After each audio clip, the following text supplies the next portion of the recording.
Hello student, आज हम देखेंगे क्लास 11 का फिजिक्स और इसमें हम चैप्टर नंबर 2 पढ़ रहे थे। चैप्टर नंबर 2 है हमारा यूनिट्स और मेजरमेंट। तो हमने जो है ये डायमेंशन जो होती है हमने डायमेंशन का एनालिसिस पढ़ा कि डायमेंशन को हम कहाँ का यूज कर सकते हैं, किस तरह से हमारे डायमेंशन का यूज हो सकता है। तो आज हम ये देखेंगे, हमने पहले तो ये देखा कि देखिए डायमेंशन के थ्रू हम क्या क्या कर सकते हैं। हमने ये देखा डायमेंशन के थ्रू हम जो है एक सिस्टम ऑफ यूनिट को दूसरे सिस्टम ऑफ यूनिट में चेंज कर सकते हैं। फिर हमने ये देखा कि कोई इक्वेशन हमें दे दी जाएगी, उसके बाद हमसे पूछा जाएगा कि ये इक्वेशन हमारी डायमेंशनली करेक्ट है या नहीं है। तीसरा हमने ये देखा कि कुछ चीजें हमारी इन चीजों पर डिपेंड करती है, तो उसके लिए फॉर्मूला ड्राइव करिए। अब हम ये देखेंगे कि डायमेंशन का हमारा लिमिटेशंस क्या क्या होती हैं। तो इसमें अब हम ये देखेंगे कि जो हमने तीसरा वाला देखा था कि डायमेंशन के थ्रू हम फॉर्मूला किस तरह से ड्राइव करते हैं, उसके लिए हमारी कुछ लिमिटेशंस है। तो लिमिटेशंस क्या क्या होती है एक एक करके हम पढ़ते हैं और इन्हें हम समझते हैं। तो पहला है हमारा the method does not give any information about the dimensionless constant.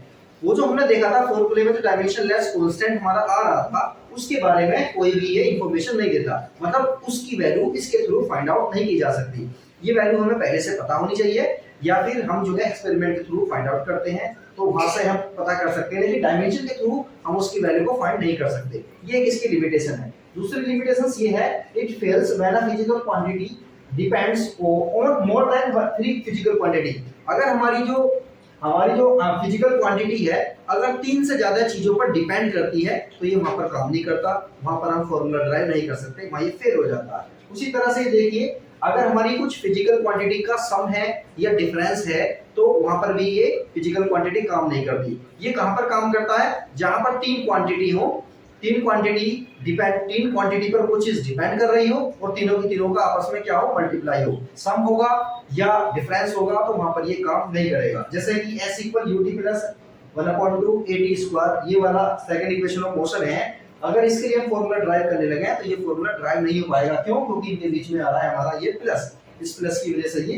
Drive नहीं हो सकता। इसी तरह से लेंगे, it fails to drive relationship which involves trigonometric. ये फेल हो जाता है, ये फॉर्मूला ड्राइव करने में फेल हो जाता है जहां पर कोई ट्रिग्नोमेट्रिक फंक्शन आ जाता है या log वाला फंक्शन आ जाता है या फिर e⁻x वाला फंक्शन आ जाता है, तो वहां पर ये काम नहीं करता है। इसी तरह से ये मेथड बहुत ज्यादा कॉम्प्लिकेटेड हो जाता है जब कोई एक ऐसी क्वांटिटी आ जाती है जिसकी डायमेंशन बहुत बड़ी होती है। जैसे कि ग्रेविटेशनल कांस्टेंट की डायमेंशन काफी बड़ी होती है, प्लैंक कांस्टेंट की भी बड़ी होती है, तो वहां पर ये बहुत ज्यादा कॉम्प्लिकेटेड बन जाता है। तो ये इसकी कुछ लिमिटेशंस थी, हमने लिमिटेशंस देखी, इनको ध्यान में रखते हुए हम इसे करते हैं।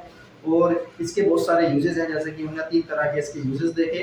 तो ये डायमेंशन वाला तो हमारा पोर्शन खत्म हो गया है। अब हम इसका जो दूसरा पोर्शन देखेंगे, जैसे कि सिग्निफिकेंट फिगर है, राउंड ऑफ करना, या फिर हम ये देखेंगे एरर वगैरह क्या होती है।